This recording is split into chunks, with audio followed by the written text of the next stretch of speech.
আজি আমি আপোনালোকক শৰীৰত থকা তিলৰ বিষয়ে জনাব বিচাৰিছোঁ।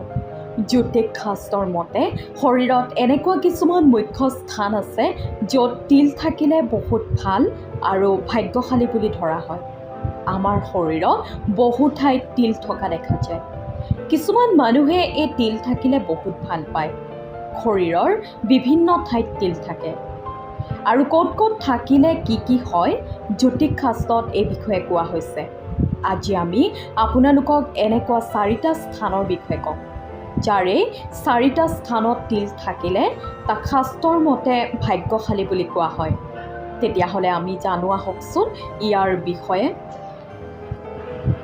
1 নম্বৰ, আমাৰ চেহেৰাৰ থুতৰিত যদি তিল থাকে তাক শুভ সংকেত বুলি কোৱা হয়। শাস্ত্ৰৰ অনুসৰি যাৰ থুতৰিত তিল থাকে তাৰ নহ'ব লগা বেয়া হৈ যোৱা কামো ভাল বা সফল হৈ উঠে। এওঁলোকৰ আৰ্থিক স্থিতিও বহুত ভাল হয়। যদি কোনো পুৰুষৰ থুতৰিত তিল থাকে তেতিয়া তাৰ আৰ্থিক স্থিতি বহুত ভাল হয়, আৰু মহিলাৰ থুতৰিত তিল থাকিলে তেওঁলোকে বহুত সাজি কাচি ভাল পায়। লগতে সজা কচাত বহুত পইচা খৰচ কৰা দেখা যায়। থুতৰিত তিল থকা ব্যক্তিয়ে অকণমান কষ্ট কৰিলেই বহুত লাভ পায়। থুতৰিত তিল থকা ব্যক্তিসকলৰ কিবা নহয় কিবা এটা গুণ দেখা পোৱা যায়। যিসকল ব্যক্তিৰ থুতৰি একদম মাজত তিল থাকে তেওঁ জীৱনসংগীৰ লগত বহুত ভাল সম্পৰ্কও হোৱা দেখা যায়। 2 নম্বৰ, মানুহৰ নাকত যদি তিল থাকে তেনেকুৱা ব্যক্তিসকলৰ মনটো বহুত ভাল আৰু চাফা হয়। এওঁলোক অলপ অভিমানীও হয়। হাঁহি ধেমালি কৰি থাকি এওঁলোকে বহুত ভাল পায় আৰু কাৰো প্ৰতি হিংসাৰ মনোভাৱ মনত পুহি নাৰাখে। নিজৰ কষ্টৰ বলতেই আগুৱাই যায়। শাস্ত্ৰৰ অনুসৰি যাৰ নাকত তিল থাকে তেওঁলোকে ৩৫ বছৰৰ পৰা সফলতা পাবলৈ ধৰে। নাকত তিল থকা মহিলাসকলে জীৱনত বহুত সফলতা অৰ্জন কৰে।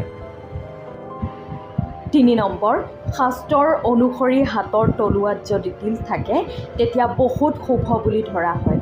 পুৰুষৰ সোঁ হাতত আৰু মহিলাৰ বাওঁ হাতত তিল থাকিলে বহুত ভাল বুলি ধৰা হয়। এওঁলোক বহুত ধনী হোৱা দেখা যায়। এওঁলোকৰ সৰু ডাঙৰ সকলো কাম অতি সহজে সম্পন্ন হয়। 4 নম্বৰ, ব্যক্তিৰ পিঠিত তিল থাকিলে শাস্ত্ৰৰ অনুসৰি শুভ বুলি ধৰা হয়। এনেকুৱা ব্যক্তিয়ে ঘূৰি ফুৰিবলৈ ভাল পায়। তেওঁলোকে সুখত থাকি ভাল পায় আৰু বেলেগকো সুখত ৰাখিবলৈ চেষ্টা কৰে। এওঁলোকে পৰিয়ালৰ মানুহৰ বহুত যত্ন লয় আৰু কম বয়সতে বহুত ডাঙৰ সফলতা লাভ কৰে। এওঁলোকে পৰিয়ালৰ মানুহৰ পৰা বহুত মৰম পায়।